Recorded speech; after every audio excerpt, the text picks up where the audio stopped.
When this guy steps into a VR capsule for the first time, his friend just laughs at him, convinced he's gonna fail miserably. But our guy was a sword god in his past life, so without hesitation, he immediately selects the highest training difficulty. The AI attacks right away with all the power it's capable of, but Seojin easily blocks every strike. Then he lands a devastating counterattack, instantly taking away half of the robot's health. His friend is left in shock by what he's seeing. Meanwhile, the robot launches another attack, but it's completely useless. Seojin simply smashes its head and follows up with a deadly series of lightning-fast slashes. To finish it off, he cuts off the robot's arm and destroys it for good. The robot's remains collapse to the floor in a pile of scrap metal. His friend can't believe his eyes. How did he defeat an AI that 99% of players can't beat so easily and so quickly? With skills like that, our guy is guaranteed to make a fortune through streaming. So how did it all start? In this world, champions of virtual reality streaming are decided by a grand-style tournament called the League of Streaming, won once by Shin Hae-yeon 6 years ago. Today, our protagonist Seojun is working in the boring research and development sector. He used to be a retired gamer who can't play anymore because of his crushingly low synchronization rate. But thanks to the advancements in technology, people like him with physical impairments can now also play. Except for one small problem. The capsule costs him a whopping 100 million won, which is just a teensy bit out of bro's budget who barely has 500 won to his name right now. The capsule is a device that helps people in various sectors of life, but the most popular one of all is undoubtedly virtual reality gaming. The entire world was quickly taken by the storm of the capsule technology until our boy ended up experiencing a brutal incident inside the capsule. Back at his dorm, his roommate Kim Tae-woo is watching Shin Hae on Kick start the event match for the upcoming tournament. The League of Streaming is no joke. It's disgustingly popular in Korea and worldwide, amassing nearly 15 million people watching. Swords are still considered meta, but that's not alone to win either. Tae-woo himself got eliminated while using a sword last year. Also, he's a veteran streamer who is shocked that his buddy is suddenly interested in streaming. Seojin suddenly recalls his earlier meeting with Jihee, who explained that if he won the league tournament, he could keep the capsule to himself. And until then, she's happy to let him rent it without any cost. This gave Seojin the idea to participate in the tournament. Tae-woo thought of it as a ridiculous plan coming from his non-streamer friend. However, our boy has been getting a calling from deep inside his heart to chase his glory days of the sword. Because thanks to Truck Kuin, he has already once lived a former life as the unparalleled sword god, one whose blade cuts through dozens without mercy. A memory of the past swallows him outside his control regarding a secret black market that opened around the full moon. Right there at the bottom of it sat someone who was going to be used as a tool. That someone happens to be Seojin from his previous life, a boy who was a slave to his fate and nothing more. But then bloodshed ensued as every man in the room was slaughtered in cold blood. Someone had rescued this child, offering his aid, seeking to help nurture the boy and welcoming him into his home. Back then, if his badass master hadn't arrived, his life would be far different. So the prodigy ended up being saved from his despairing fate, which later progressed into a heavy duty of upholding the traditional path for Seojin, maturing him into a figure called the Sword God. Those warm memories of spending his life with his master warm the current Seojin, who still has no idea why he became the Sword God in his past life. Bro's a bit annoyed because he basically got to the highest rank, and for what? Tae-woo continues waffling, saying how our boy is a goddamn freakazoid for even thinking of purchasing a whole-ass capsule just to participate in the League of Streaming tournaments. To our boy, it's a wise investment. But to someone who is a veteran like Tae-woo, he wonders if this dude has any idea about the crazy restrictions of the tournament. That's right. If you're not popular like Kaizenade or something, participation is a huge hassle, and gaining popularity isn't some walk in the park either. First, it requires excellent verbal ability to entertain the audience paired alongside amazing game sense to impress the chatters. There's even humor needed to make sure the viewers don't get bored. Finally, the most pain in the ass process that haunts me right now, the level 9000 boss called video editing. Even if one is capable of doing all of these, there's a matter of luck since streamers get left out all the time in the dirt. In other words, Tae-woo's out here showing hard reality checks that our boy's delusions are in the gutter, and he won't be becoming iShow speed overnight. To top it off, bro hasn't even run a capsule before in front of his roommate. Seojin finds it still intriguing and asks if he can merely achieve all his goals if he mogs his way with his skills. At this point, Tae-woo is genuinely starting to believe that this dude is pretty damn insistent, but he does confirm there being a way. For instance, all he has to do is to become better than the legendary Shinhei on herself, who is basically the faker of this world because this chick is the nastiest gamer on the planet. The hilarious part? Our boy straight up says that he's gonna destroy that girl since he's better than her and that he's already used a capsule before. Obviously, this whole thing is ridiculous to Tae-woo, who can understand that his buddy has royally lost his brain cells. Adopting a different approach, the homeboy urges Seo-jin to get his ass inside the capsule already so that he can be humbled gamer style. After all, if his skills can truly surpass Haeon, or better yet, if they're even better than just Taiwa's personal records, bro promises to do all the housework until the end of time. And, well, as you can guess, our boy is already smirking, probably thinking to himself that he's got himself a personal maid for free. Seo-jin confirms the deal, and the capsule slams shut, connecting him to the virtual reality world with a 10-second countdown. The system addresses him with his ID as well as a playtime and creation date. The thing is, the former sword god is badass enough and never really cared about the world of streaming, but something about his master's words from his previous life still rings true to him. The wise teacher once told him to start anything regardless of his clumsiness in life because hesitating means risking not achieving anything at all. If you ask me, that's better advice than anything Andrew Tate's bald head has said in the past 4 years. Opening his eyes, Seo-jin embraces a new setting, entering the training ground alongside Tae-woo, who is also immediately transported here. Our boy asks for information about the place and learns that it's a basic game inside the capsule, a place where there's a sparring AI for record-based progress. Seo-jin is a little annoyed that he can't just face Tae-woo directly and run the fade check on his chopped haircut while his roommate is cocky and doesn't want to make the newbie bleed too soon. Checking system details, our boy learns that there's a level 1 through 10 system for the AI, and level 10 itself mimics the style of the person who has cleared level 9 with the best score imaginable. Long story short, Shin-hye has held that record for half a decade, so level 9 also runs on her replay. But that's far-fetched because to get to 10 in the first place, the other levels need to be cleared, which is tough on its own. Before Tae-woo can finish his yapping, our boy literally initiates the first dual state and transports this AirPod-shaped bot into the arena. Seo-jin doesn't even give a damn about listening to Tae-woo anymore, but it's implied that he actually skipped levels instead of clearing level 1 directly. In mere moments, the fight starts off with AirPod Pro launching full speed with a sword, only to get blocked by our Korean badass. Tae-woo is still smirking, confused why his friend over here has the ability to act so cocky, even while he's deflecting those sword strikes. AirPod Pro aims for a pointed strike, only to miss the attack with an ultra instinct weave from our boy leading into a clean cut right across the bot's torso. This takes out a pretty hefty chunk of its health, stunning the crap out of Tae-woo, who calls it a mere fluke. But get this. When Seo-jin's opponent swings back for round 2, this time bro literally styles on him by delivering a dozen slashes, precisely cut all over its body like it was nothing. By the end of his attack, Seo-jin slices off the AI's arm, which hits the ground in the most humiliating way imaginable. Back to Apple repairs it goes, leaving Tae-woo's jaw ripped from his mouth. The bot is at the mercy of our boy, who towers over him like he's some kind of menace. Seo-jin doesn't even spare the poor guy some mercy and literally chops his head clean off, ending the fight. The simulation for the duel ends. The bot disappears instantly while the system congratulates him for winning the level 9 duel with a ranking of 107. And yes, you heard that right. Even Tae-woo is astonished that this dude challenged level 9 right off the bat and humiliated this thing too. In other words, the next fight is the real deal. Materializing into reality comes the reflection of a monstrous AI taking the shape of Hyun's own battle capabilities. This isn't gonna be an easy match. Even Tae-woo is starting to wonder if this dude is some secretly overpowered psychopath. Back at the research and development department, the director is asked about her decision for the free rental she just gave. It's a reckless move for someone like Seo-jin, as bro took the whole piece home for basically free.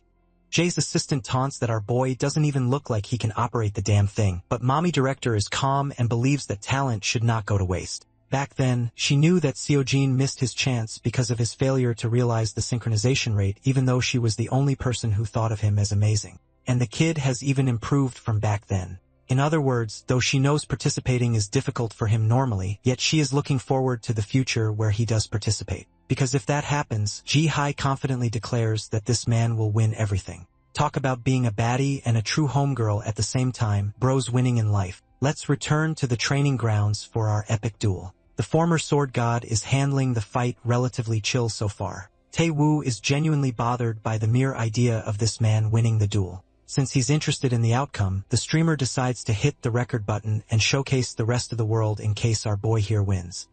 As for the main duel, Haeon's bot goes for an aerial strike. The fancy move is casually blocked by Seojin's clean defenses, who then returns the blow with double the love, knocking the level 10 AI back quite a bit. From an exchange of a few clashes, even the legendary sword god is impressed with Haeon's ability, a feeling that he is familiar with because the girl's talent even now confirms that she's better than all the opponents bro faced in his previous life. The self-glaze continues with Seojin still believing he's far stronger. He gets distracted and, well, the bot ends up landing a lethal strike. Game over, right? Tae-woo is already hating, having never believed in his boy to begin with. But here's the thing.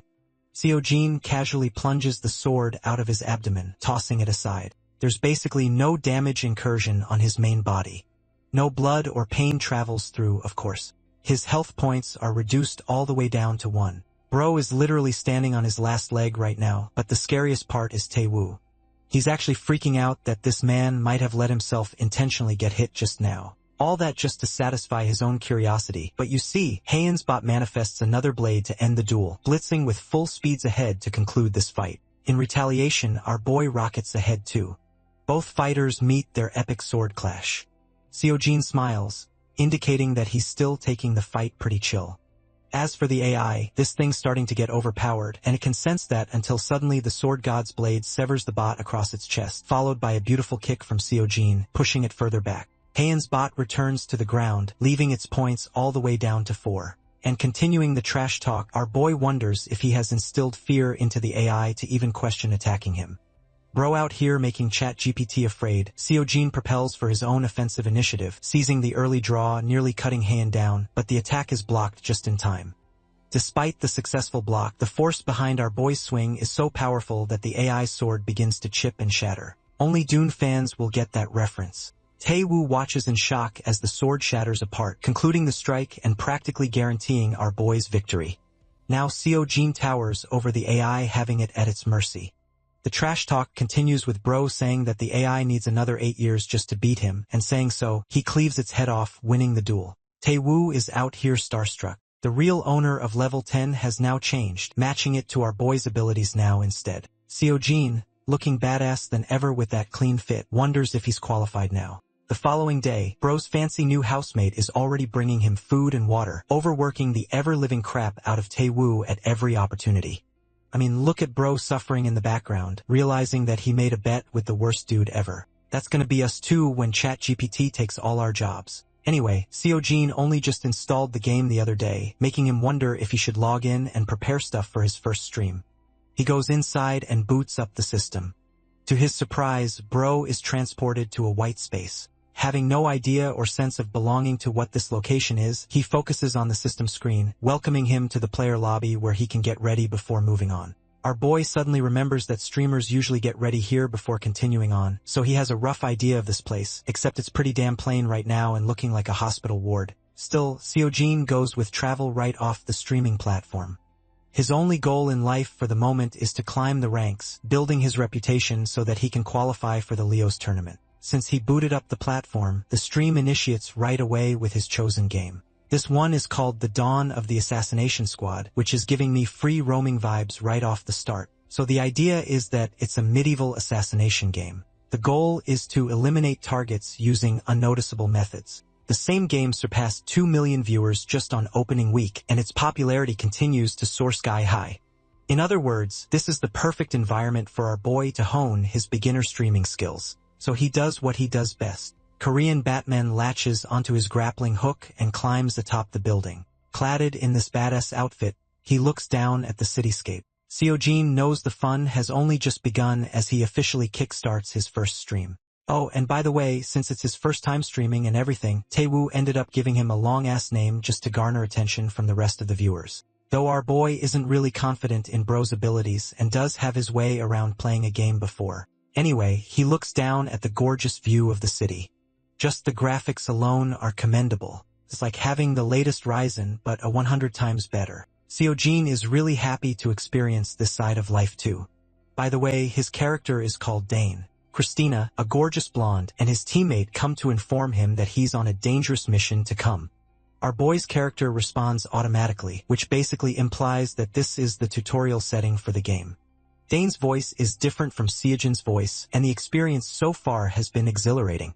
Christina has no words to speak while her partner is out here quoting Lelouch Vibritannia's famous quote, "Those who kill must also be ready to die." The girl is fed up with his corny ass and urges him to be careful, but Dane keeps it chill and tells her to head back. Before leaving, she hands him a note expressing that there's no truth here, so he's better off doubting as much as possible. This confirms to Seojin that the mission has officially begun, as his character is ready to doubt even the chaotic setting. Let's change the view.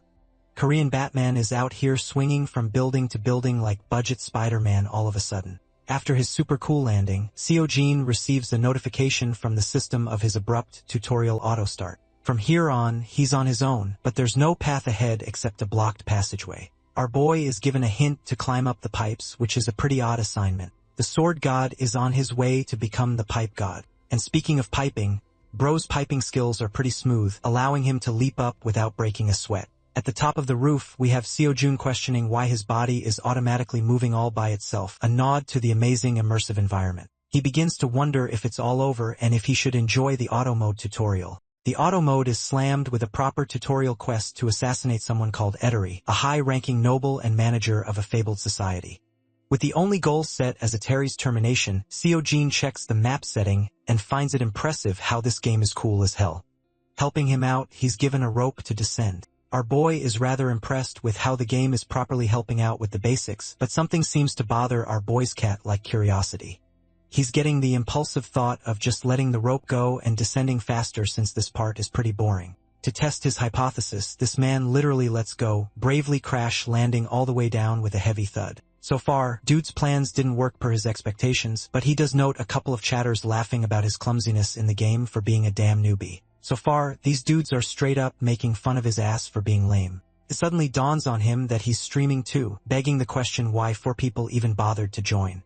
At first, he thought no one would join, but thanks to his incredibly long and weird title because of Taewoo, chatters have taken pity on him. The whole idea of watching him be clumsy is entertaining to the chatters, though the IDs and usernames are pretty long and weird to keep up with. Remembering his homeboy's words, Seojin recalls how he was told to practice slowly filling the silence instead of focusing on the numbers.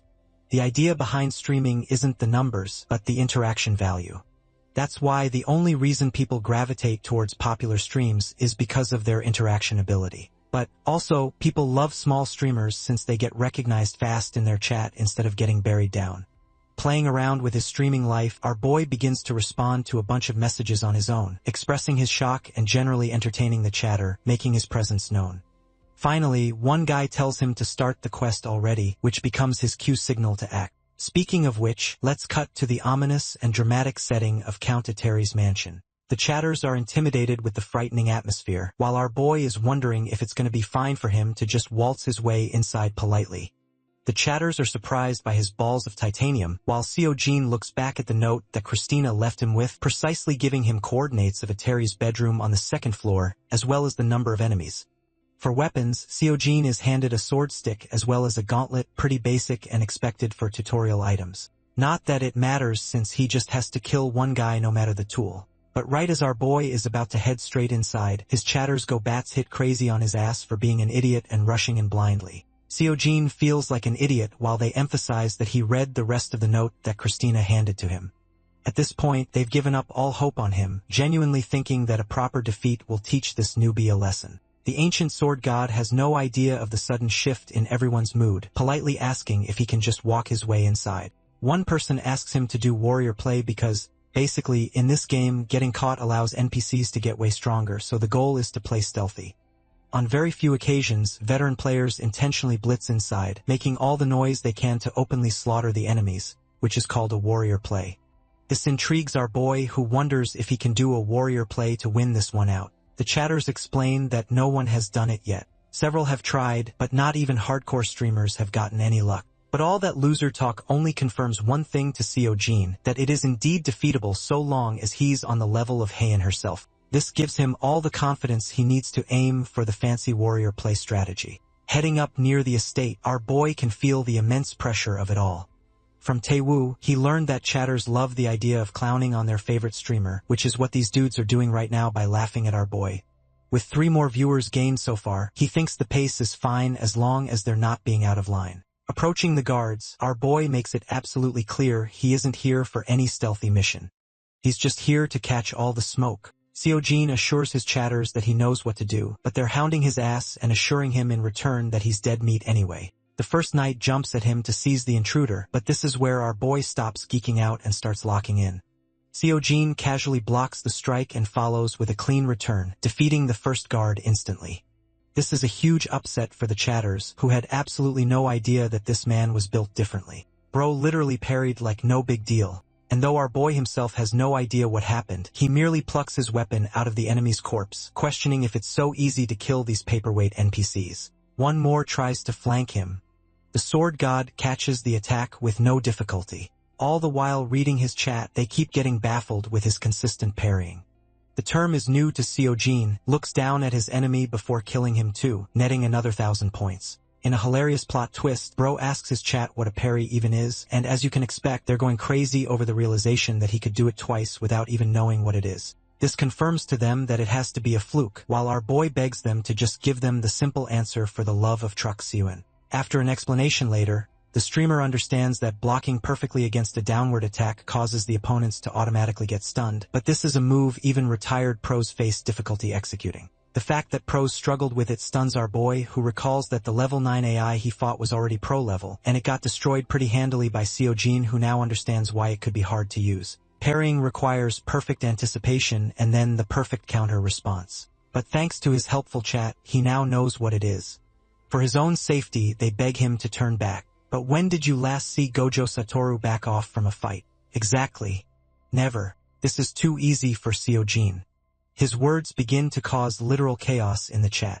Half the people call him a lucky bastard while the others praise his talented movements. Anyway, the situation isn't too far off from his previous life either. Thanks to his own lowly background, people doubted him even after he defeated several big names from Big Sex. He was constantly underestimated. Seojin can tell that it's not exactly the same, but the situation is still similar. Lost in his thoughts, he arrives in front of 5 armed men. In the end, nothing really matters. He just has to prove his worth through sheer undeniable results, which he does by straight up sending the first dude to the Shadow Realm.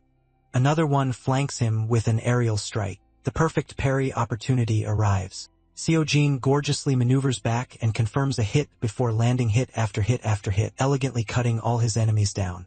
By the end of his slaughtering sequence, all bodies topple at his feet. He has become the aura monster that Subaru from Re:Zero the anime flopped to become. Radiating confidence, this man declares that they're gonna need at least a 108 best Shaolin masters to even chance taking him down. Bro's words are so corny that the chat doesn't even get what the hell he's talking about. One last guy tries to run off to request reinforcements, only to get his head destroyed with a brutal stab. One thing's for sure, Seojin isn't soft. This man is a cold-blooded killer. 6 new bodies are added to his body count. His performance so far is genuinely enticing the chatters to ponder if this guy even is a beginner or if he's gaslighting them all. One specific commenter begins spamming and gets a warning that he'll be banned if he continues the behavior.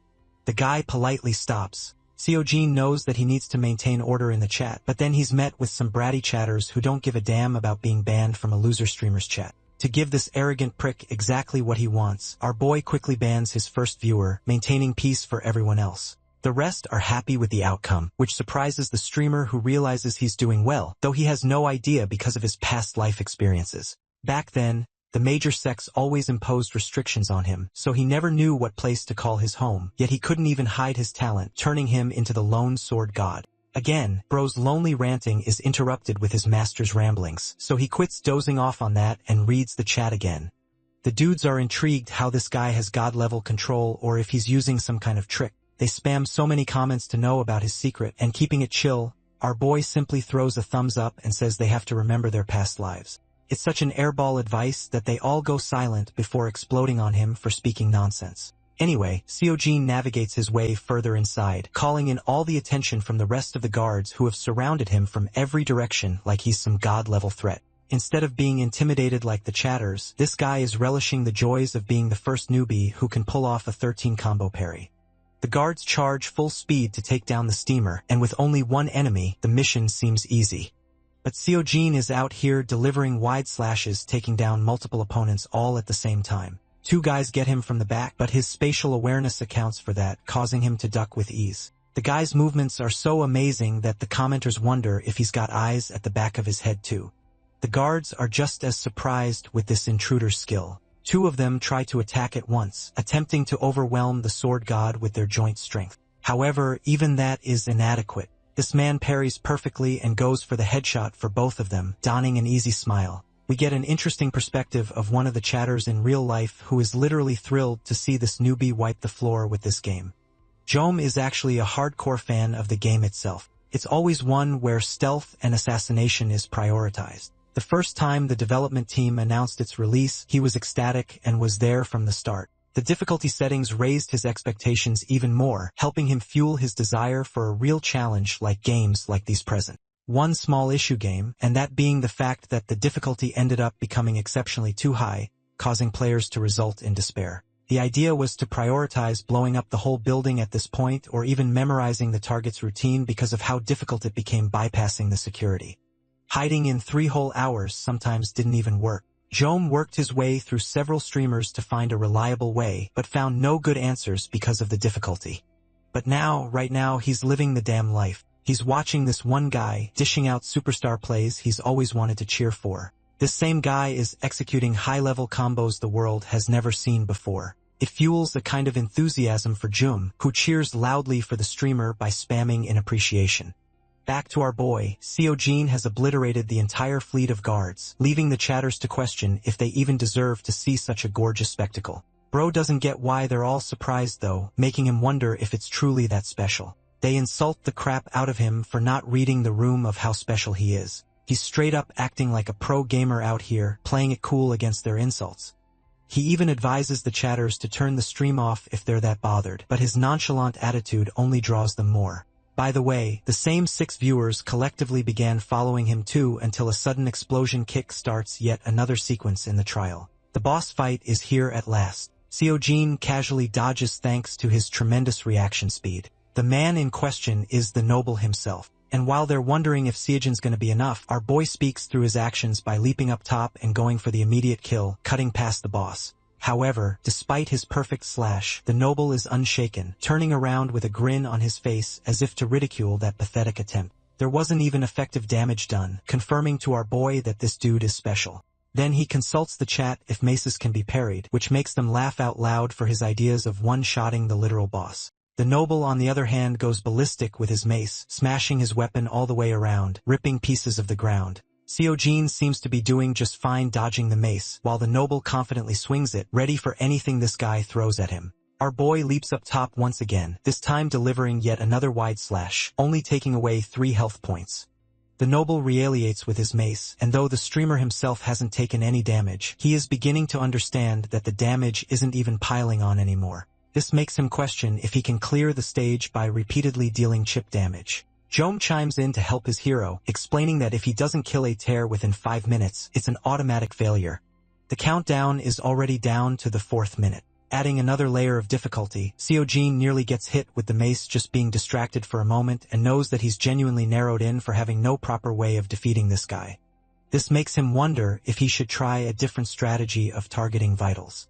Jom gives him the most useful tip ever. Attacking the same spot accumulates damage. This is just the information bro needed because our boy uses the tip right away by leaping up top, slashing the noble's throat in the same position, multiplying the damage by several folds. It's clear that a tear is vulnerable to the same spot. Jom was correct. So now he just has to repeat the same thing over and over. The noble is in a pretty crappy position, but so is the countdown ticking down to the 2nd minute. Without wasting more time, the first thing Seojin does is grab the noble's weapon, making sure that there aren't any distractions in the way. The noble tries to hurl up a fist, roaring at the bastard to let go of his weapon. Of course, our boy dodges effortlessly as his blade glides to Adur's neck once more, shaking 100 points off. More slashes continue. The damage multiplies on each hit, achieving an inhuman speed to take down the boss monster. The finishing flurry of slashes is so beautiful that the chatters are in awe. Only 1 hit now remains to go for the killing blow. Things are down to the last minute, and, well, Edori's frantically rushing about, panicking and cursing at the assassination squad, declaring that he will not be taken out so easily. The mission ends right then with our boy delivering the final cut, concluding the streamer's amazing run with a viewer quietly watching what went down.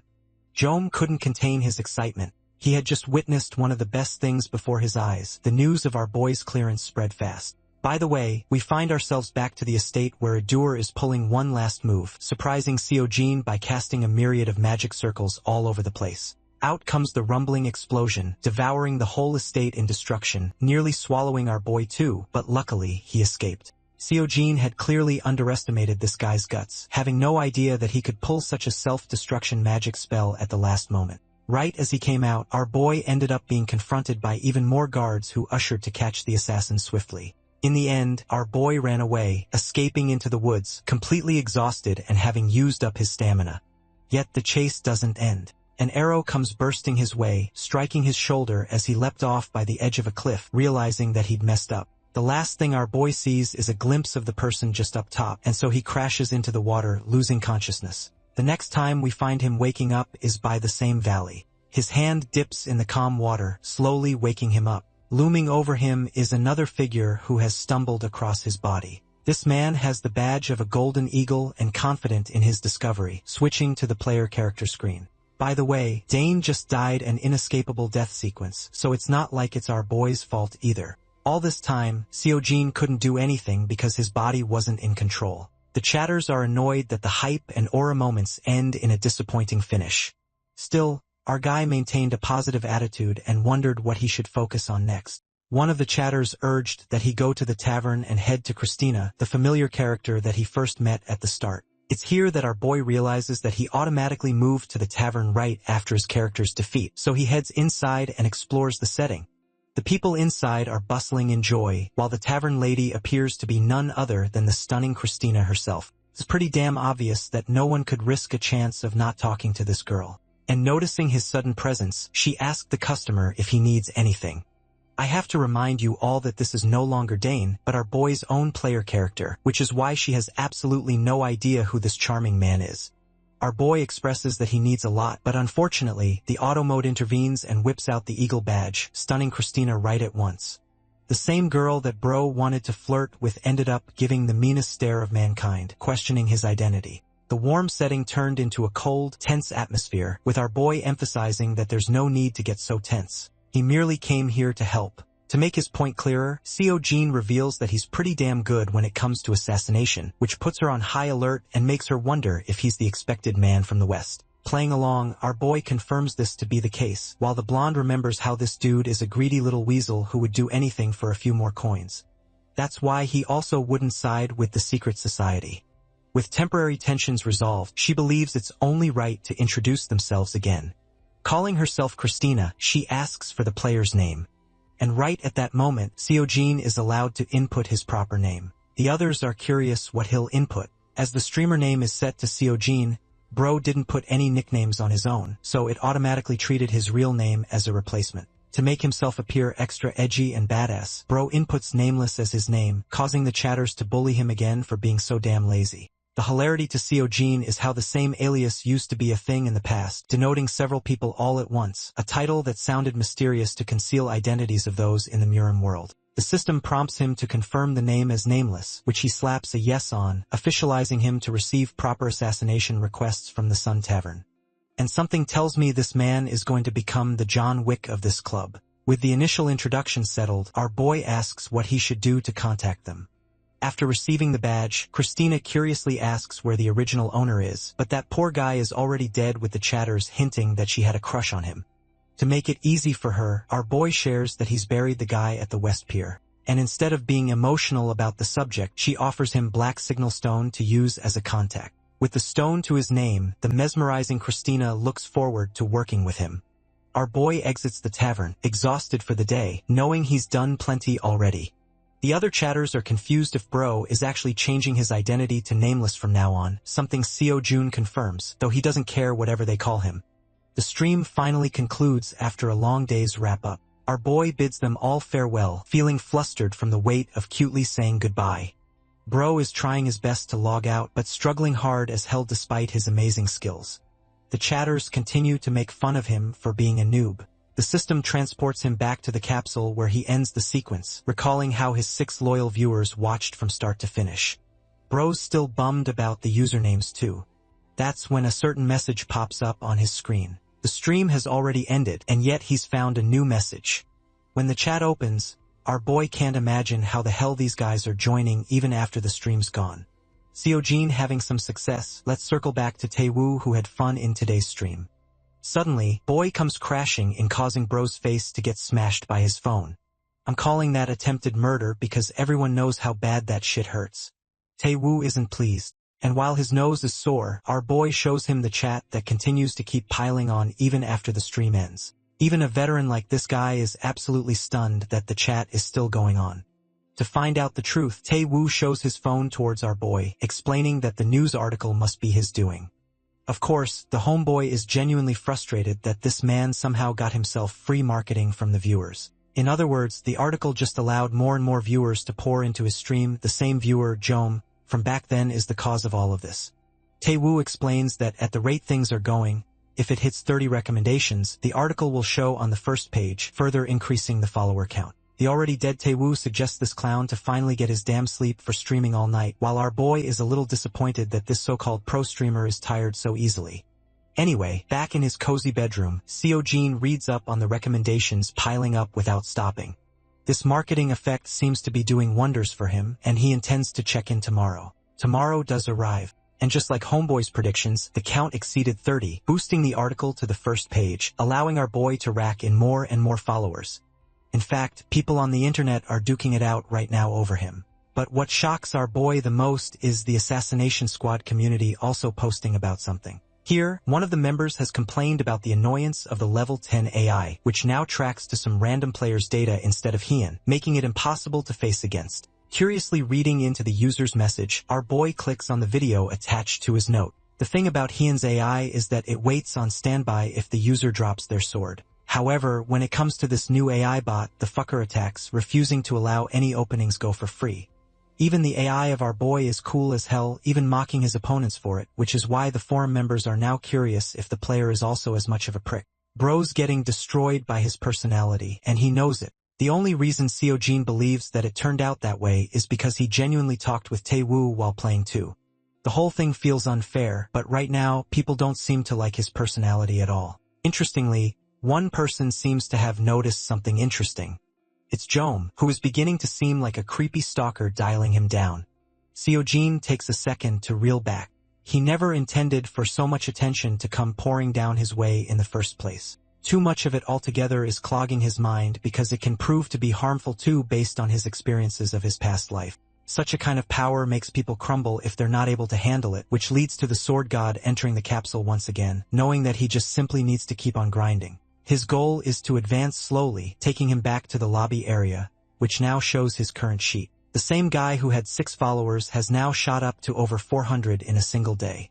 Sure, these new guys are something, but the only ones who truly watched his stream were the original 6, which makes him wonder how many will join today. Curious, he starts his stream. The system greets Seojin and brings him back to the dawn of Assassination Squad game. This new stage is the city of Altion, which is further divided into 4 districts: Royal, Etheria Spire, Gilded Quarter, and finally, the Low Quarter. Each represents a different class of people. Players are going to be receiving assassination missions to go from one location to another, but it's actually possible to end up assassinating without having received a mission too. Exploring this new setting, our boy says hello to his lovely viewers who encircle him with love and anticipation, wanting to see this guy's real skills in action. The new guys are honored to join the nameless stream. Our boy assures everyone that Jom isn't the one screaming this and that he didn't bribe the kid either. The controversy is killed within seconds, clearing all rumors of paid marketing. Out of excitement, one guy donates 10,001 right off the bat, questioning how he can find Etery in his own manner. Since this is his first donation, Seojun is a little pleased and illustrates an easy answer to just strike repeatedly at one spot. And, well, that was the most obvious clue ever. Everyone knows that, which leads to the chatters bullying him for misusing the guy's donation money. Knowing that he failed at explaining, our boy humbly tries again, this time giving a proper tip to strike the NPC's vital points, causing them to get flustered and break more sweat. This alongside the previous advice creates a proper guide on how to handle a doer. The same guy donates yet another 1001 for the in-depth guide. Seojin notices how there's so many new people that he has absolutely no idea about, and when checking the viewer tab, he's baffled to see that over 300 are tuned in. Again, bro expected only a 100 of these to show up, but the loyalty of his chat is comparable to iShowSpeed's chat if you ask me. Next comes the question of what Seojin should focus on for the day. One chatter is begging for some more warrior play. They really want to see him in action to prove his skills.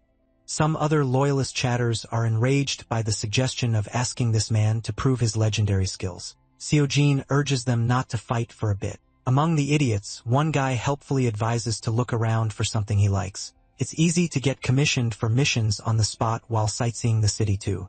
With several opinions all at once, the streamer ultimately comes to a decision, wondering if it's time to test his pickpocketing skills as a warm-up. Among the bustling crowd is a drunkard fool who bumps into our boy before questioning what the cloaked stranger's problem even is. While this dude is busy insulting the man who bumped into him, our boy casually achieved an even greater purpose thanks to his expert sleight of hand. After adapting the grappling technique, he now has full control over pickpocketing and even succeeded thrice in a row. The chatters begin to question if bro is now becoming a thief instead of a warrior all of a sudden. That whole Murum story is starting to make sense now.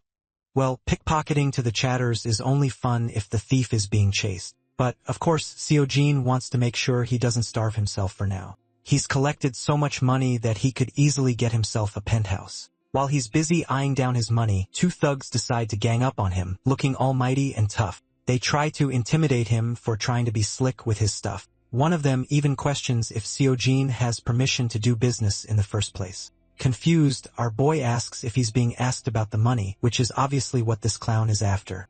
After pausing the game sequence, Seojin asks his chat what kind of stupid game uses thugs instead of guards to confront the thief, which makes them all laugh. Still in the pause sequence, our boy ponders the idea of taking both of these guys out after reading a wanted poster to eliminate the disassembler.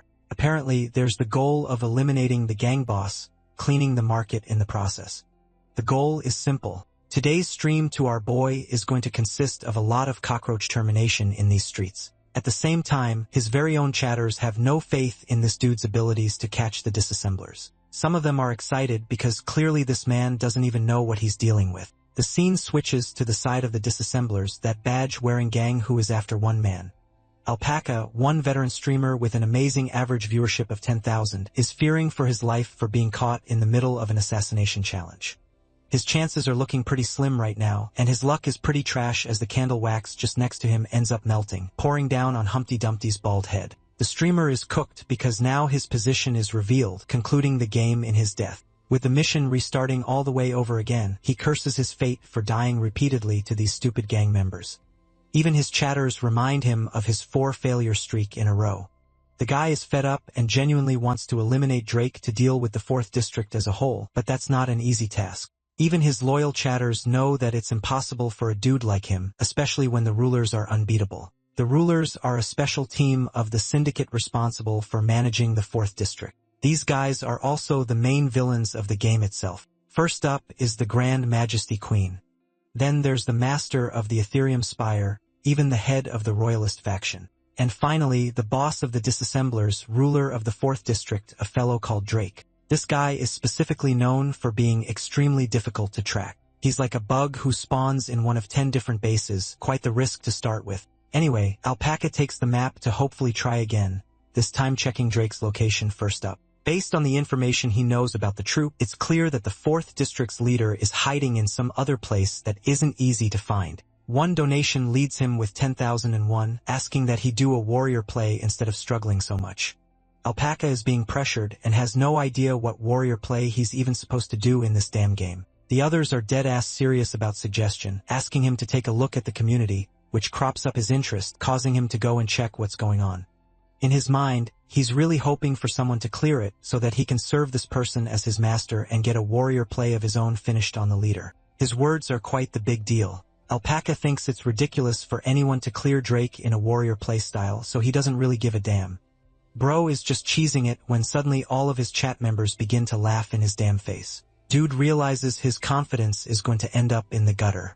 His own viewers call him a pathetic loser for being so much of a coward. The dude is getting even worse treatment than our boy, with more donations pressuring him to follow through with his words. Right then, the scene cuts to an invasion in one of the bases. The disassemblers immediately set up a formation to block the assailant, who is none other than the Chad of all Chads, Seojin himself. Just 30 minutes before alpacas till the end stream declaration, we had our boy who met the thugs in the alleyway. The alley's atmosphere was notably dark, but the best lead Seojin had was to follow these guys without any intentions of fighting. He's also quite surprised when he learns that the syndicate is not easy to catch. The chatters berate him for thinking that hunting down the rulers is going to be a cakewalk or something. Our boy has absolutely no idea about the rulers either, getting him shit-talked and laughed at for a whole minute straight by the entire chat. Some are so entertained, they even begin donating him. Well, the good news is, at least our boy managed to personally look up a guide to hunt down Drake last night. But even after all the choices he had, he found the plan difficult to execute. Then came the very simple strategy: beat all their asses and literally make sure he makes them suffer. Anyway, Seojin was told to surrender everything that he had, even the wallet he stole earlier, which these guys seem to perfectly know about. The chatters think this fight's gonna be an easy piece of cake because the same dude wiped out 13 dudes on his own. Ginger Hair is trying to intimidate and threaten him, but Seojin is stone cold, glaring at them as they command him to just surrender his money, and they won't eat his face off. Asking politely, our boy asks if they know about Drake's location. Obviously, the thugs confirm that they know, but they're genuinely bothered that this idiot is casually asking about their boss's coordinates. Knowing that these clowns won't comply so easily, Seojin believes kicking their asses is the only way to handle things. Bro's punches are the best way to communicate the message after all. These poor victims had no idea what they were getting in trouble with and foolishly decided to flank our boy from behind. The former sword god swiftly leaps up and away, dodging the strike and gaining perfect distance from the first attacker. The second one comes piping hot, nearly stabbing his face, but Seojin is able to evade and toss this man's body like it's a piece of cardboard. The first dude is down, and his weapon is now Seojin's to use. Then comes the redhead, who thinks shouting his attack is going to lend him an advantage. The punk gets perfectly parried, stunning him momentarily. And using this momentum, Seojin aims for the finishing blow, ending another one of their lives. Just like that, all of these punks have been eliminated warrior punk style. The chatters are super impressed and entertained by the streamer's unique play style. Ginger Hair, the one who had the most confidence earlier, is now whimpering like a kitten. Our boy rears his blade over to his head, inquiring about Drake's location. Of course, the dumbass doesn't want to talk even now, so this man nearly cuts him in half, instilling the fear of death to the point he's left trembling. Knowing that there won't be another warning, the ginger-haired thug watches Seojin threaten him without any ideas of mercy. This kind of torture is literal madness according to even the chatters, because by the end of it all, the clown is left with a sore head, and he gave out all the information too. The chatters are pretty impressed once more that Seojin has the smarts to obtain information and handle missions his own way. But our boy's current problem is the length of this tiny dagger as he searches for a different weapon around the place. He notices one peculiar weapon that catches his interest, and that's how we fast forward to the present, where crashes into their base using a damn pipe. Pipeman and his piping techniques have returned as he unstoppably blitzes past the entire group, demolishing all of them with the most powerful weapon in all of fiction. This deadly pipe packs quite the punch, but what's astonishing Seojin right now is how hard the difficulty of this mission is, since he just faced 30 people and is expected to do an assassination on top of it all. While he's busy pondering the intricacies of the level, a certain man's voice expresses his amusement. Suddenly, a projectile comes out of nowhere, nearly cutting our boy's face, with Pipe Man avoiding it just in time. Even though he looked cool dodging that one strike, Bro's composure breaks the moment he realizes that hundreds of swords are flying towards him at rapid speeds. Temu Gilgamesh is back at it again with his projectile ability, but worry not, because our boy, Aura, farms to the moon and back by using his trusty pipe to deflect them all. The chatters can't even fathom his godlike reaction speed, earning the praise of the leader himself. At the same time, the player's actions have notably upset Drake, and so he taunts Seojin, questioning if the filthy casual can parry what's about to come next. The leader of the disassemblers throws his special knives imbued with magical energy. All of them shoot full speed. There's just way too many of them to deal with. So this time, Seojin goes for the smarter approach by whirling his pipe in a circular motion, blocking each hit that was meant to turn him into a cheese slice full of holes.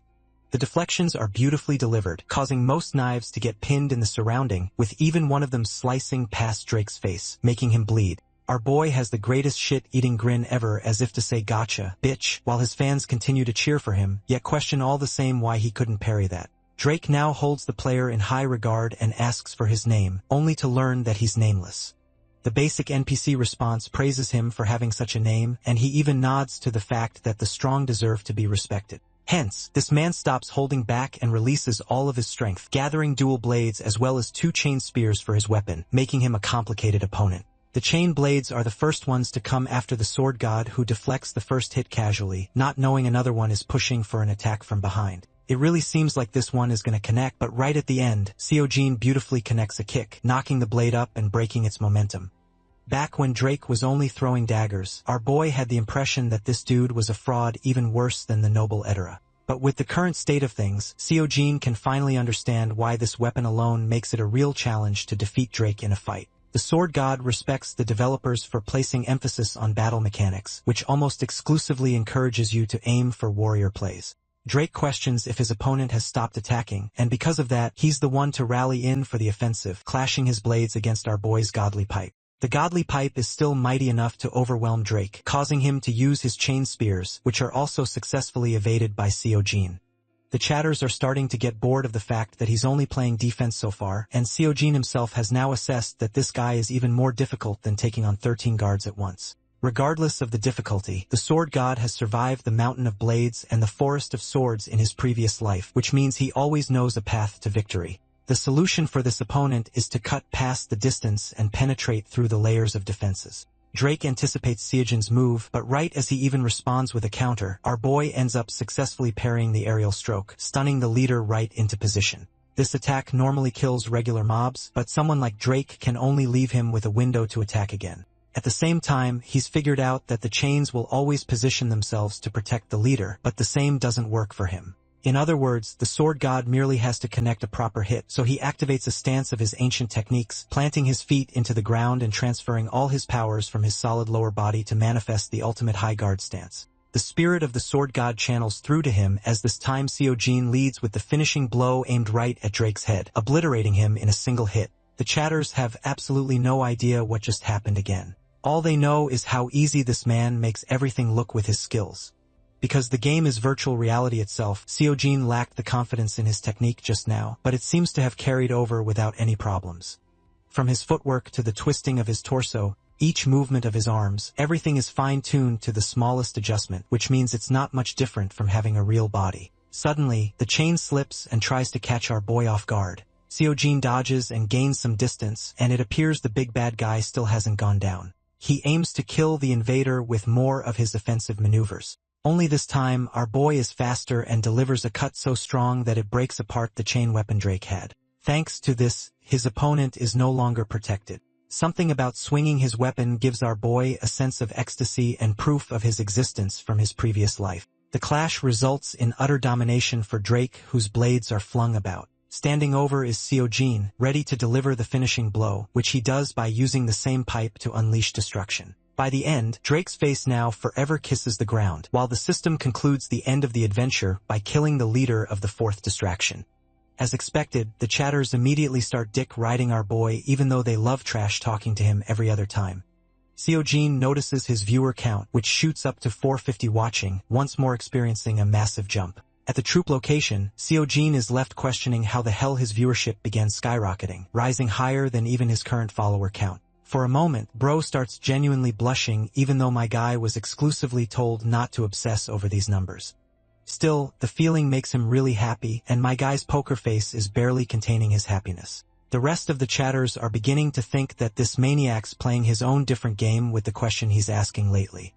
A donation of 10,001 from Spoon Murderer comes with the message that this man creepily murdered everyone with a pipe. Thus, the alias Pipe Murderer is born. The scariest part is that even without the damage increase buff, this man would have easily defeated Drake with ease. Thanking the donator, our boy is confused about one main thing. Why the hell are the guards still not here? The place is vacant and guards normally should flood this place, but apparently guards never waltz in between missions, though they're always going to pop up during pickpocketing situations. Heading out of that location, our boy is met with another cloaked player who has no idea about. Seojin inquires about their identity, and, well, it turns out to be Christina instead of a proper player, looking gorgeous as always.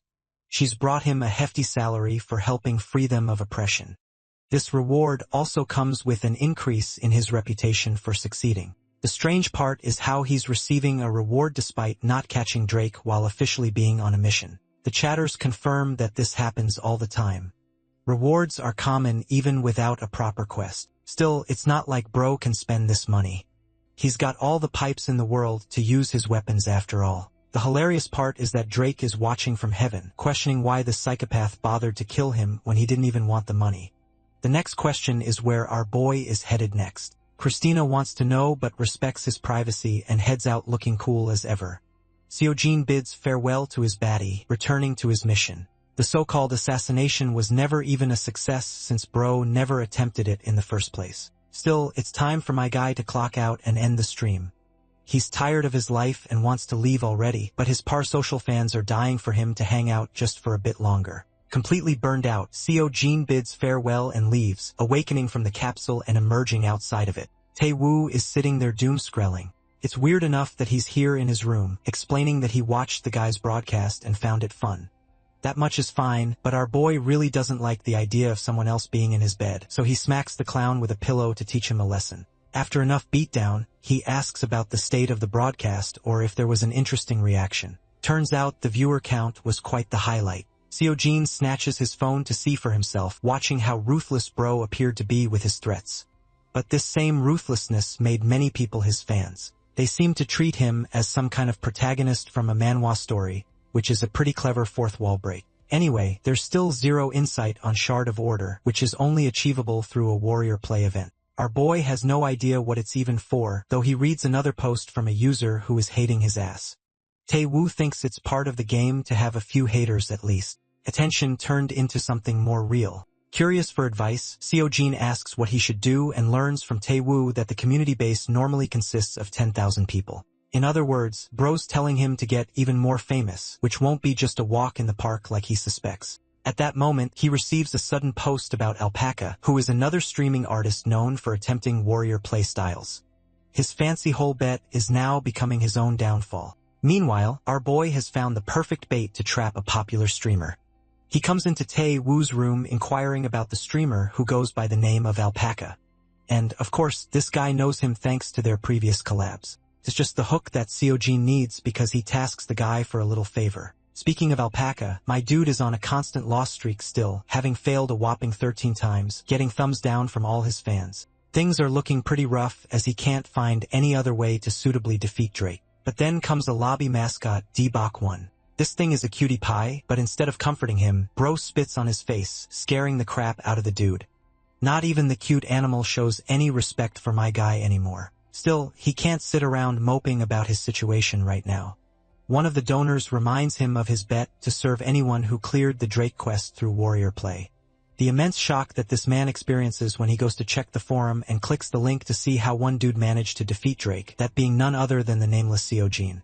It's unfathomable to the blonde how this guy managed to get one over the 4th district leader, prompting all sorts of questions about his identity. Coincidentally, he also receives a sudden text startling him. But the moment he opens it up, he's surprised to see Tae-woo, who intends to connect the two streamers together for a conversation.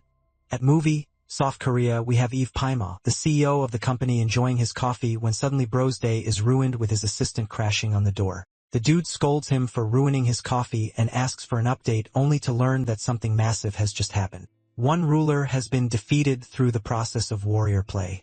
The scene becomes tense right off. Drake is confirmed to be the defeated ruler, but his defeat to the present seems understandable since the other rulers are way more powerful. Paima always suspected someone to beat the guy someday anyway and believes this isn't an issue. If each shard of order gathered, however, their plans will be ruined forever, but the assistant specifically made sure to design and prevent such a possibility like that happening in the first place. Speaking of which, the first shard of truth has been collected. Its only condition is to defeat each ruler through warrior play style. At the same time, the strongest ruler among them won't be defeated without acquiring a special skill on top. This skill will act as an amplifier to seize massive amounts of energy to unlock. Several have tried in desperation to achieve the skill, but none have achieved it anyway. There are greater concerns at present, starting with the fact that the person who defeated Drake was online a few moments ago.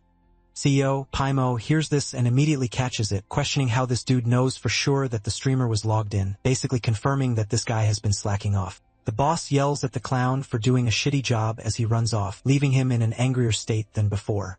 What truly terrifies him is the idea that all shards of the orders will end up being collected. Anyway, back to Alpaca, who is told of a collaboration invitation. And even though there isn't supposed to be any good material, it's still worth a shot for him to go. He assures Suhan that there's one element he's missing from all of this, and it's the fact that the other guy he's going to meet with is special. In fact, bro's gonna have to invite him for his master showcase stream. Suhan explains that the guy he's placing on a pedestal has only streamed for a few days at best, believing that the kid is just great at assassination games instead of his streaming journey. Still, Alpaca begs him to let Seojin use the capsule for a while even though they have a spare capsule in place already. Alpaca then goes on to explain that our boy suffers from a low synchronization rate, which means only the finest and most expensive capsules can allow him to play. It further baffles Suin that someone like that could end up in the position of being a master, and he intends to monitor the reactions of the stream during the collaboration. Anyway, his prickly attitude is the same as ever, but Alpaca is getting a sudden reality check. The reality check that this newbie pulled off a warrior play in conditions that weren't even suited for him. This begs the question how strong he truly is, and if he's even some kind of malicious thug or a criminal in real life. This scares the casual gamer because bro thinks he might have threatened his life when suddenly our boy finally arrives, introducing himself with a lethal pretty boy face card, Seojin himself. The dude is totally normal, even more handsome than the guy's own avatar. Things so are looking pretty good for Alpaca. Bro's getting so much insecurity because he knows he has to customize a crap out his character just to reach Seojin's beauty standards. Anyway, Taewoo is also here to accompany and mediate them. The party acclimates with each other, and they're brought into Alpaca's residence. Inside, the place looks pretty elegant. The workspace and living location is different. Taewoo wants to help Alpaca out for coffee, so both of them catch up with each other, leaving our boy all by himself to meet with Suhan. The guy introduces himself as the manager and editor of Alpaca's streams, and our boy casually shakes his hand with zero animosity. He wonders if this is some kind of way to assert dominance. Suin straight up calls the shots on our boy's low synchronization, even piling on Seojin's lack of experience. Keeping his composure, the sword god responds politely, sharing that he first played the game 7 years back. This changes the situation a bit. Suhan is curious what his level was back then. He doesn't believe for a second that this man was in silver and somehow became god level after a break. In fact, this guy wants to test him right away in the sparring ground, insisting that he test his skills in front of everyone for himself. Taewoo teases this angry editor for being so bitter, even playfully warning the dude not to spar with Seojin. Suin is far too arrogant with his head up his ass, but Taewoo already knows the outcome of this match after seeing our boy's skills. To paint the picture of what he's really talking about, Taewoo lets out the secret that he wants to keep between the four of them. The secret that this man sitting over there is the embodiment of level 10, which also confirms the real identity of the new level 10 AI bot. Alpaca and Suin curiously clicked on the video. They watched the unknown newbie absolutely demolish the 10th stage AI of the training grounds. Each sword swing was precise and forceful. Hitting the bot's weapon at just the right angle, he was able to shatter the blade. Only one word could describe that footage: insane. Pulling off something so crazy against AI Shinhei and is unprecedented. It was a completely one-sided victory. Except for the ones he took on purpose, he wasn't hit even once. The cherry on top was the trash talk at the end. He really told the bot to devote another 80 years to training just to defeat him. The swag was insane. Suddenly, Alpaca is starting to feel the pressure for their collaboration stream. On the sidelines, Kim Taewoo was bragging as he was the one who broke the record. After watching the whole clip, Suhan had seen enough. While the chuds were messing around in the background, he approached Jin Seojin. Lee Suin looked him in the eye and vowed that from now on, he would serve Seojin as his big bro. He bowed with perfect form, paying respects to his new idol Alpaca and Taewoo, who thought shit was about to go down, but they were worrying needlessly. Seojin, on the other hand, was left standing there in utter confusion. Lee Sujin wholeheartedly stated that anyone good at gaming is a big bro that must be treated with respect. While Seojin was thankful for the acknowledgement, technically speaking, he should be treated as a big bro. Considering his age, it would be more fitting to call him an elder. The goofballs just watched them interact while snickering amongst themselves. Taewoo's annoying laugh had to be shut down via a tissue box to the face. More importantly, Alpaca remembered a certain incident 7 years ago around the time Seojin quit playing. Could it be possible that he was that user on the verge of making waves back then? Suwon interrupted his suspicions by reminding him that it's almost time for their scheduled broadcast. They need to get ready now. Even though he should be thinking about the stream, Alpaca couldn't shake the feeling that there's more to Seojin than meets the eye, or maybe he was just overthinking things. Before Seojin could murder his roommate using a box of tissues, Alpaca invited them to the stream room. Lee Suhan enthusiastically led his big bro to his personal capsule to use for the collab. He was practically groveling and pleading for Big Bro to use his console, casting his own boss aside with a slap in the face. Finally, Alpaca clicked the Go Live button, and the chatters quickly flooded the stream. They have been eagerly waiting for his broadcast. With a playful smile, Alpaca appeared in front of his audience. He had announced the stream in advance, and his audience was getting antsy to get to the main event. Alpaca was disappointed to see his chatters hype up the collab while ignoring his intro. All it took was one positive comment to lift his spirits up. Finally, someone tuned in to see him. To be more specific, they tuned in to see him suffer another endless endurance run. Alpaca was baited. Out of annoyance, he threw that chatter in the ban list indefinitely. Instead of another failed endurance run, today's stream will feature a legendary Musu run. With a cheerful tone, Alpaca directed everyone's attention behind him to introduce the professor who would teach him how to be peerless in the game.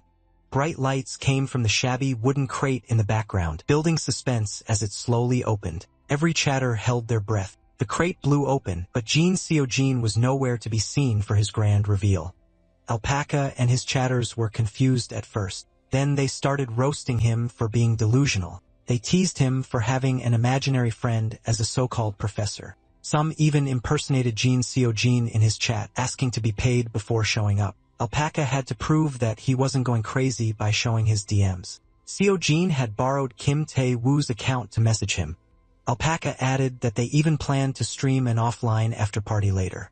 When they finally added each other as friends in-game, Jin Seojin messaged him on his own account for an invite since he didn't know how to get to someone else's lobby. Alpaca and every active chatter alike were taken aback. Soon after, a cascade of chats laughing at the certified noob interaction came rushing in. Even Alpaca wondered whether Seojin was doing a funny bit for the stream. He had to put up his livestream banner for a minute while helping Seojin get into his lobby. When he finally got in, the so-called Musu professor apologized for being late to the party and introduced himself. Alpaca laughed off his little stumble. Technically speaking, Seojin is still a beginner after all. The whole chat continued roasting him for trying to learn from a noob who doesn't even know how to enter a lobby. The firepower of 19,000 viewers collectively making fun of one guy was quite something. In just a few moments, they will break through the 20,000 viewer mark, and the comments are growing spicier by the second.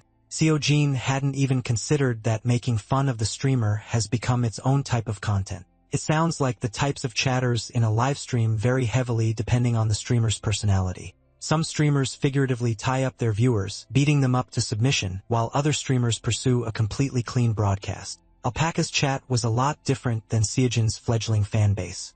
Still, he could see the charm of the free atmosphere that Alpaca cultivated. The barrage of insults continues on, making Seojin worry about getting roasted for his skills in turn. As everyone who's been keeping up with the forums knows, Jin Seojin defeated Drake on his own, forcing Alpaca to stand by his promise to stream until he does the same. Some idiot donated 1,000 won to add salt to Alpaca's fresh wound, making him consider bringing out the ban hammer. Seojin tried to hide it, but seeing the goof get cooked by his chat was really funny. When asked not to laugh, Seojin stifled his chuckle and admitted that he feels a slight sense of responsibility for putting Alpaca in a difficult situation. He added that he was wrong for defeating Drake without realizing that someone out there was confidently declaring it impossible to defeat a boss with Musu gameplay. The chat was heavily on board with Seojin's indirect roasting. Alpaca watched as his guest took control of 20,000 viewers like a natural. Considering how many people were watching, he seemed awfully relaxed. Actually, it looked like he was enjoying every bit of attention. Alpaca played up his loser persona and begged his so-called professor to save him from his past mistakes. For today's broadcast, the stream with Seojin will be split into two portions. The first one is finally going into the game with Seojin to receive his godlike teachings. The next portion will have to wait until the Musu endurance run succeeds. Before they boot up Dawn of the Assassins, Alpaca asked him what basic skills he leveled up. Much to his surprise, Seojin answered that he had never touched a skill. He basically grinded barehanded. Alpaca thought he would have at least put points into basic passive skills that increase attack and movement speed, but Seojin truly was a skill virgin. He's practically a god gamer running around and soloing bosses naked. Alpaca was utterly astounded by what he just heard. Naturally, he asked why on earth someone would do that to themselves. The truth was very simple. Seojin didn't use skills due to the simple fact that he didn't know how to even access that shit. He thought it would sound a bit pathetic if he just admitted that. So the official reasoning he gave to Alpaca and his chat was an aura answer. He didn't use skills because he didn't need to. The chatters praised Seojin for being a gigachad and continued roasting Alpaca for being a useless chud. Ever since Seojin showed up, the entirety of Alpaca's live audience, all 25,000 of them, had turned on their streamer. At least the viewer count is still increasing at a rapid pace. The second thing he'll be doing with Seojin is related to the subject of skills. First, Alpaca played a clip for his chat. It was the first video recording showing the discovery of the seam. A random user uploaded a clip of himself accidentally finding the so-called seam and crushing the enemy's weapon in the process. It was followed by a quest to unlock a skill called weakness detection by destroying 10 weapons by finding and breaking their seam. The chat refused to believe that Alpaca could pull off something so complicated. He yapped about the concept of seam that comes up in fantasy novels. It was basically a fancy term for the weapon's weak point that allows for exploits. If Alpaca can find 10 of those, he can unlock the Identify Weakness skill. So far, he's found a total of 2 seams. One is from a rapier that happened to break by accident, and the other is the seam of a longsword he learned about through a side quest NPC. As for what kind of skill Identify Weakness is, Alpaca had no idea. It is the last skill he has yet to unlock in the game. Apparently, Seojin thinks he can figure out the rules behind those scenes on his own. By claiming that Seojin could essentially break the game on his own, Alpaca sowed distrust among his chatters. To make things a little bit more exciting, he proposed a bet on whether Seojin could figure out the trick behind seams before today's stream ends. You see, Travel has a channel point system where viewers can accumulate points by watching any broadcast. Chatters can use their points to change chat effects or make various demands to the streamer. Cannot be converted to cash, making it a trivial currency. However, there was another real reason channel points are universally beloved among viewers: gambling, baby. The channel point prediction option allows them to bet points on the outcome of a broadcast freely. Alpaca gave his chat plenty of time to submit their bets with plenty of choices for putting their channel points in. They could bet on finding 2 seams by pure luck, maybe 3 or 4. They could also gamble on a complete strikeout or a home run. Obviously, the majority of his chatters would take the safe bet while trashing the degenerate gamblers who were betting on the underdog long shot. As the name suggests, a safe bet is the more likely outcome, but the payout is low even if it hits. On the contrary, an underdog bet has horrible odds with the possibility of a huge payout. The mass majority gravitated towards predicting the discovery of 2 seams by pure luck. Now that he's familiar with gambling terms, Seojin addressed the chat in earnest and encouraged them to bet on the underdog to 100x their channel points. The first to follow his encouragement was the assassin of Joseon, one of Seojin's first viewers. The madman bet every point he had saved up for 3 years, trusting that his streamer would hit a home run.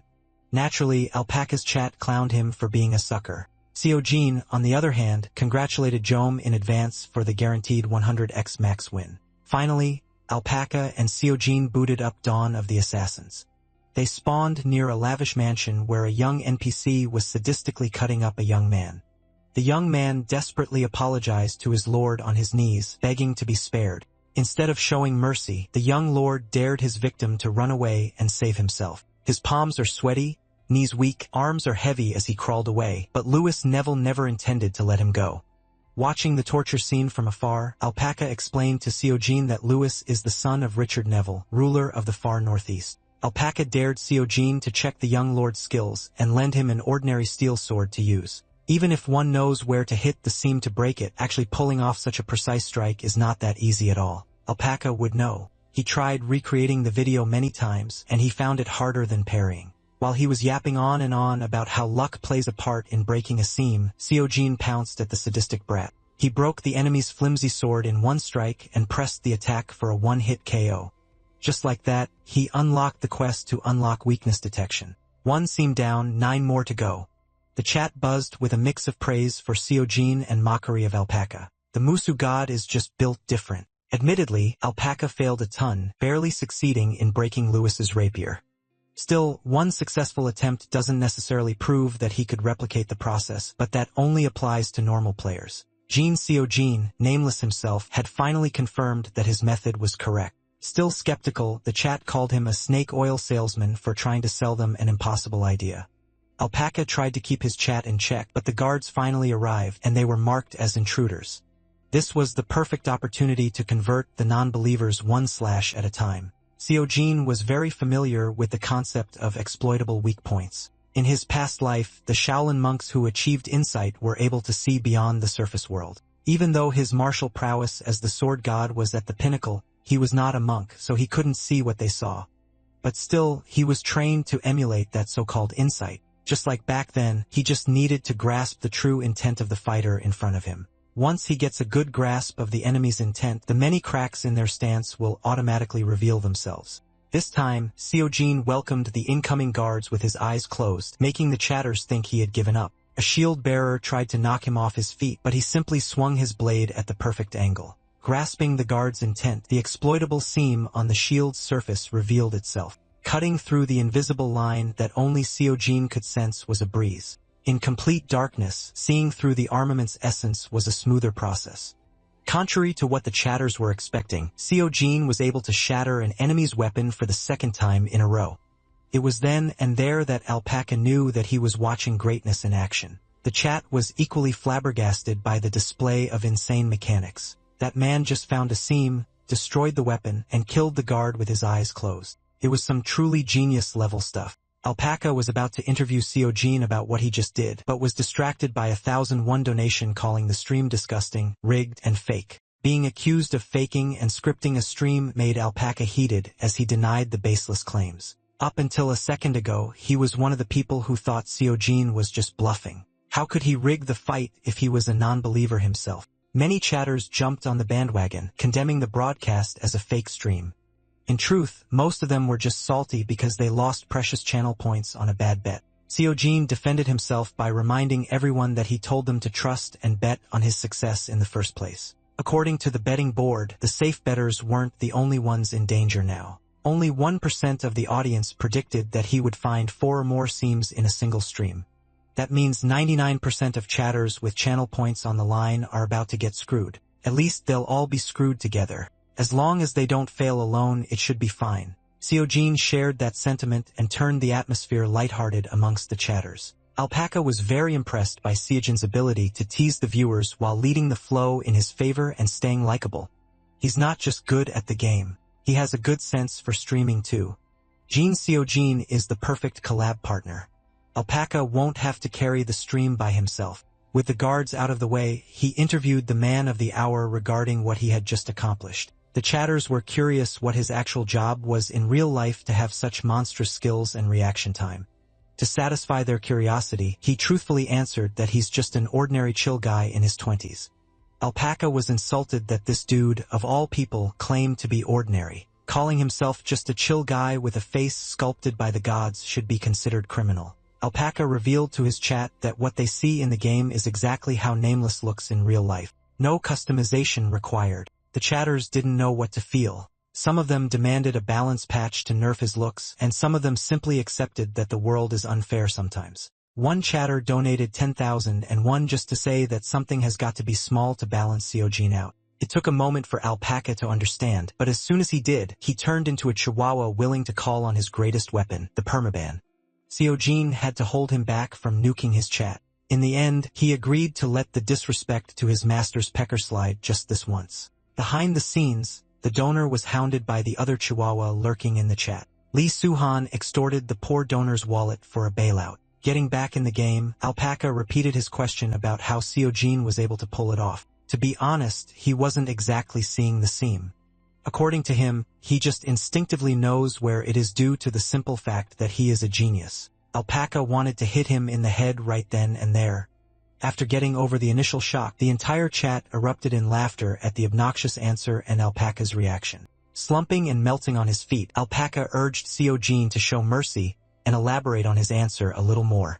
To give them a different explanation, Seojin claimed he was just thinking about what the developers would have done. He's basically saying he read the developers' minds just by seeing 2 examples. Everyone knows that the simpler parry was added to the game for clearing mobs efficiently. Hitting the seam must have been designed to be a more difficult version of that. However, a successful seam hit only breaks the weapon and does not deal any extra damage. In short, the seam system wasn't really designed to be used against normal mobs. The game shows the player 3 paths. Either play the game normally through assassinations, speedrun it with Muzu parries, or master the seam for weapon breaks. This system of breaking equipment is meant for boss fights.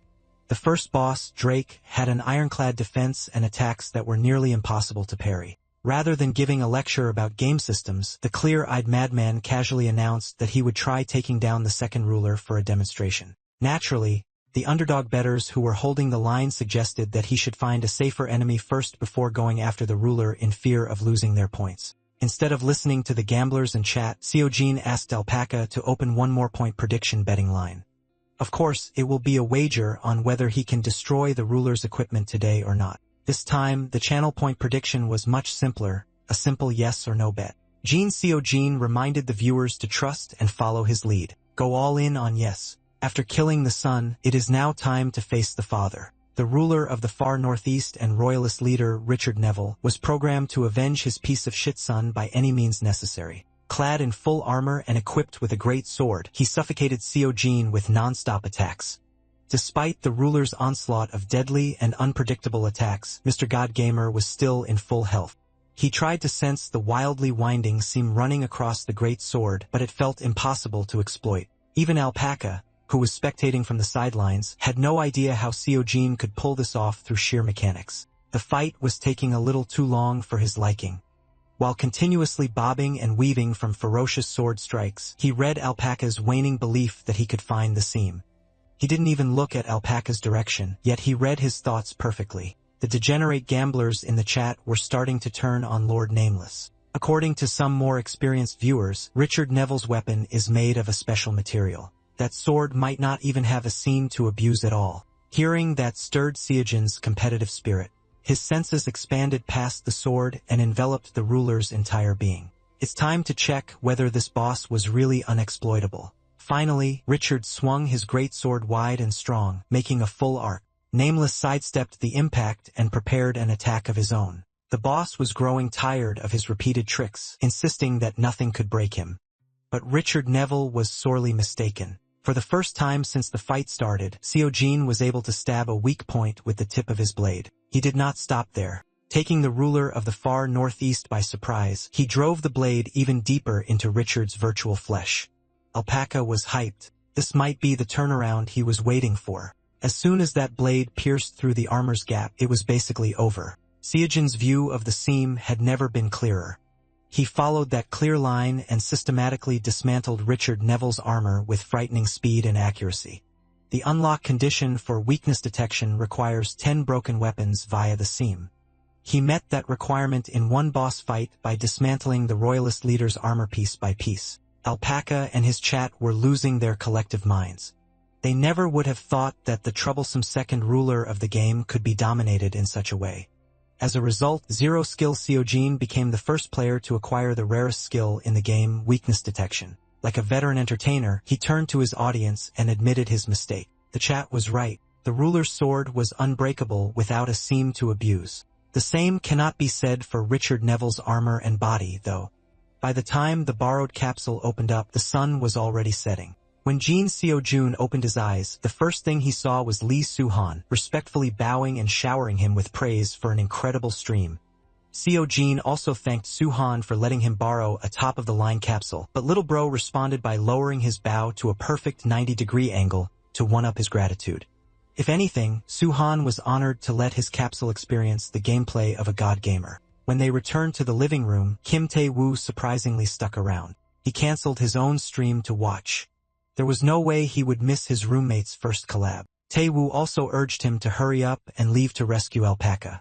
At the moment, the poor guy is being harassed by his chat to get out and bring Seojin out instead. If the chat could slap him out of his chair, they would. Thankfully, Jin Seojin is finally ready to show the world how he looks in real life. Like the great hype man that he is, Alpaca directed everyone's attention to the door behind him. The whole chat held their breaths, prepared to be amazed by the man favored by the gods. When Seojin entered, the room seemed to light up. The viewers weren't catfished. That man is actually handsome as hell. Face already complete. No filter required. Right after the Dawn of Assassin stream concluded, clips of Lord Nameless spread across the forums. For the IRL stream, Alpaca regaled his audience with the pretty boy.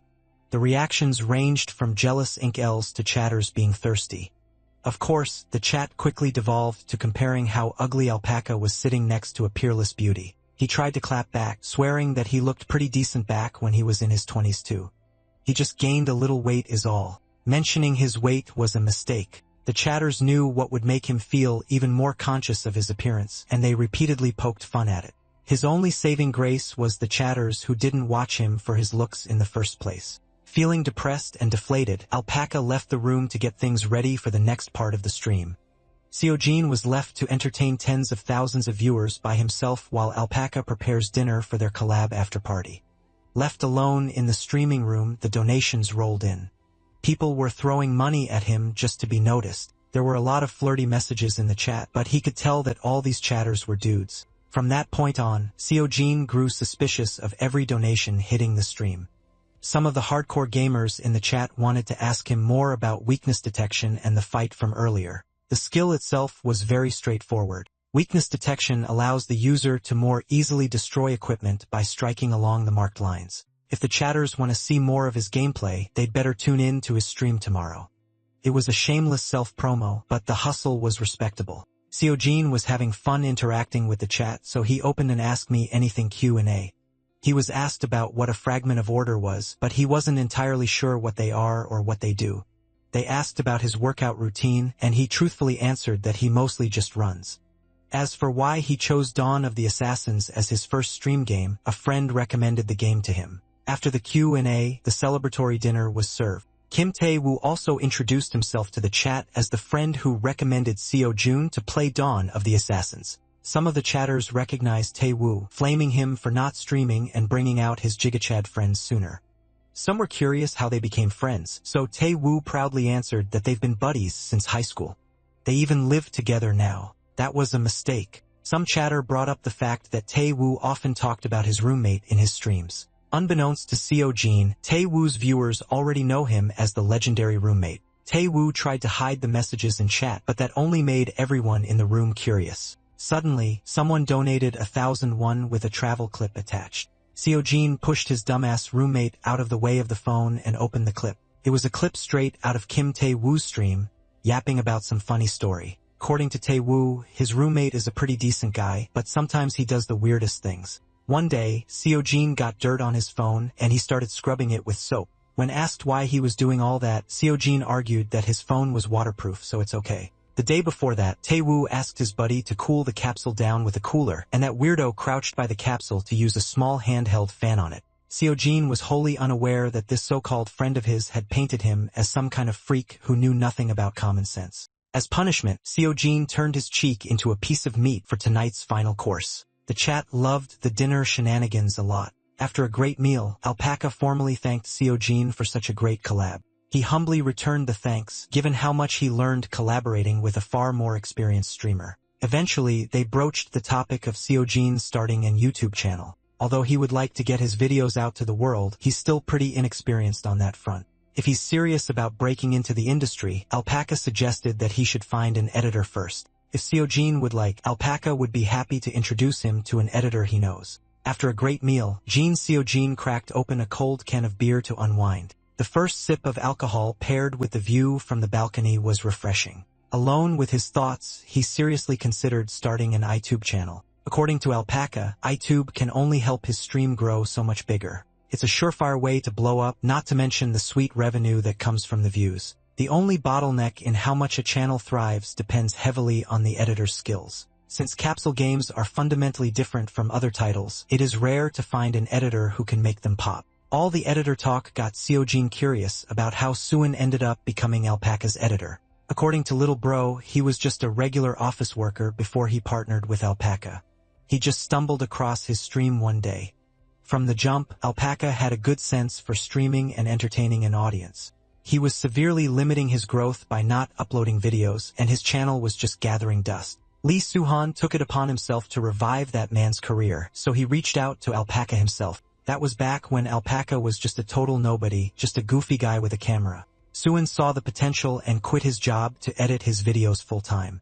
He had a feeling that Alpaca would make it big, so Suhan fully committed to making his friend a star. Their story is proof that a good editor makes all the difference if you want to succeed as a streamer on YouTube. Seojin wondered if adding iTube to his work stack would hinder his ultimate goal of winning the League of Streamers Championship. Originally, he only intended to win a top-of-the-line capsule and quit streaming altogether, but the whole process of gaming with an audience turned out to be much more fun than he expected. In the short time that he had been streaming, he grew to love the time spent laughing and hanging out with people in a virtual world. Perhaps he enjoyed the company of strangers because he was lonely. Admittedly, that might be the case. He is burdened by the memories of his past life. It was akin to having a hometown he can never return to, no matter how much he longs for it. Stopping himself from getting too sappy and emotional, Seojin decided to hit the gym to clear his head. At the boxing gym he frequented, Seojin geared up for a sparring match. In here, he doesn't have to think about anything aside from beating the opponent in front of him. His jabs were deadly. Getting hit by one could easily knock out even experienced boxers. The resident boxing coach noted that Seojin only comes to his gym to relieve stress by fighting unsuspecting boxers. Still, it is strange how everyone who gets absolutely pummeled by him somehow gets a lot better. Professional boxers would hail him as their master after a brutal beating. While the coach was watching the spar, the client he was supposed to train was moaning and complaining about the endless treadmill run. Lee Dong, an 18-year-old phenom and a player for freefall, was itching to get in the ring. Coach drilled into the kid's head that all the basics and stamina training he's done for the past 2 weeks will help him in the long run. Dong-soo tried to argue that he's a pro, so he should get some minutes in the ring. He might be a pro, but that's only in the virtual world. Reality is much different than playing inside a capsule all day. Dong-soo's free-fall coach instructed him to gain some experience with his physical body. That's the only reason he's been coming to the gym. But at this rate, he might be stuck on treadmill duty until next year's tournament. He feels like a hamster endlessly running in a hamster wheel. Dong-soo threw a childish tantrum, demanding to learn some real-life combat techniques. The other gym-goers barely reacted to his shenanigans. They've grown used to his tantrums. Annoyed and pushed to the limit of his patience, coach finally allowed Dong-soo to have a quick spar. The kid's eyes twinkled as he asked if he could pick his opponent. Coach allowed him to go wild, thinking there was no one in the gym he could beat anyway. While he was celebrating his escape from the endless torment of the treadmill, Dong-soo heard a body make a dull thud upon falling on the ring's canvas. He looked over and recognized the man in the blue corner as the guy from that viral travel clip the day before. One of his freefall teammates, Min Hyun, wouldn't stop gushing about how good the player named Nameless was, so Dong-soo checked it out. Even Shin Hae-en was impressed while watching the videos. Dong-soo refused to acknowledge that the player in the clip was particularly outstanding. Knowing how exclusive this gym was, the young man wondered how a nobody got in. Perhaps the guy was friends with the manager or something. Seojin noticed the red-haired runt looking at him and stared back. Dong-soo was intimidated by the stare down, so he turned around and avoided Seojin's gaze. When coach asked if he had decided on an opponent yet, he panicked. Coach put his hands on the runt's shoulders and tried to convey that sparring is not about knocking an opponent down. He lectured that sparring ultimately tests a fighter's techniques and shows where they can improve. Muting out the long-winded lecture from Yun-si, Dong-soo's eyes wandered back into the ring. By his estimate, the man in the ring should be about the same size as him. It doesn't look like he has eye-popping muscles either. If he picks that guy as his opponent, it should be a manageable fight, right? Coach was trying to instill proper fighting etiquette and manners, but Dong-soo didn't listen. He finally made up his mind and asked if he could spar with the guy who just knocked out his last opponent. The coach wanted to discourage the kid from jumping into the ring with the final boss. He tried to tell Dong-soo that there are plenty of other fighters in the gym who would love to spar with a professional gamer. Coach added that it is rude and thoughtless to ask for a spar with someone he just met, but Seojin heard their conversation and butted in. He heard the red-haired runt wanted to spar with him, and he would gladly gear up for another round. Dong-soo tactlessly hopped into the ring and addressed Seojin by name. He confessed to watching yesterday's stream and insisted on calling Seojin Big Bro. After putting on gloves and headgear, both fighters stood in the ring while everyone watched. In a patronizing tone, the kid praised Seojin for being good at the game he was playing on stream. Still, the brat believes that Seojin wasn't as good as him. Not one to back down from a challenge, Seojin looked the kid in the eyes and cluelessly asked who he was. Dong-soo thought anyone in the gym would know who he was, but he was deeply mistaken. Like the immature child that he is, Dong-soo claimed to be the one and only gaming god. Seojin scratched his head. The name didn't really ring a bell. Dong-soo protected his ego by keeping in mind that Seojin had only started gaming recently. That's even more reason why Shin-hae and shouldn't make such a big deal out of a nobody. The kid promised to tell Seojin who he is after he wins. In the meantime, he urged Seojin to take the spar as a huge honor to be a part of. Dong-soo arrogantly relaxed his body, believing that there was no need to get serious with someone who had just started gaming. While he was trying to keep the fight polite and easy, Seojin charged at him with murderous intent packed in a glove. One punch was all it took to shut the gaming prodigy's mouth. Our boy is hanging out with his cool PC gamer Pops Jin. And let me tell you, Pops is not impressed with what he's seeing right now in the boxing match. He asks his son if his stream is doing fine and expresses his own troubles, concerned that his son may be having a dreadful run in his streaming journey. Apparently, Tae-woo used to tell them how hard it was to gain even a single viewer. This is funny because it paints the picture that this idiot has been feeding his parents some weird stuff. Anyway, Hajin wants to help out his son and recommends playing PlanetCraft as one of the suggestions. Of course, the main concern for our boy is whether the game's actually doing numbers. His pops believes that playing unique games gets you the viewer base to begin with. But when he asks his son about his viewer count, Seojin straight up says that he's got 440 people usually watching with 3,000 followers. The revelation makes this man spit his damn drink out. Bro is literally having a heart attack over the fact his son's got so many followers. Right after the collab broadcast, the community was seething with chaos. Each post surpassed a minimum of 30 upvotes, and there weren't any posts left to slander our boy's reputation anymore. In simple terms, people finally knew what he was all about and that he was no pushover or a scammer. Tae-woo, out of the blue, sends our boy a message, urging him to take a look at another article outlining how Seojin must be some kind of hacker. Great, another scandalous article that Tae-woo is laughing over. Now that things are going in irrational territories, Seojin has given up and simply reports the misinformed post. What bothers him is if he has to do a proper explanation stream just to clear up the rumors even though his streaming journey is literally 3 days old. In the next scene, bro's in the capsule, curious how many numbers he'll rack in this time. The numbers soar higher and higher, pulling the highest possible count he's ever gotten. President Paimon is shocked that the weakness detection ability has already been exploited even though it needed a month to be deployed. His assistant confirms this and goes on to remind his boss about the warning he gave last time, yet his arrogant boss didn't even listen. The assistant highlights that no one should be able to read into it so easily, though Paimon has no idea what he's talking about. So the guy flips the laptop screen over to him, showcasing a video of the man of the hour breaking a weak point. In the video, Seojin is basically styling on the mission. President Paimon doesn't know what to say, questioning how it's even possible for someone to get the skill before it's even scheduled. Apparently they checked and there's no bug at all. Instead, this man who has already become a big fan of Seojin knows the explanation why. Bro literally starts typing an essay down of how Seojin is such a five-head big brain Ayanokoji type of person that he managed to understand the patterns and read it instantly before shattering it. In other words, the dude isn't a hacker either, further making him seem like some kind of prodigy or a god. President Paimon understands the Glaze Festival going on, but doesn't get what their next move is supposed to be. Homeboy asks what they should do in the first place. President Paimon roars at him that he's asking about the state of the fragments and what they should do until then.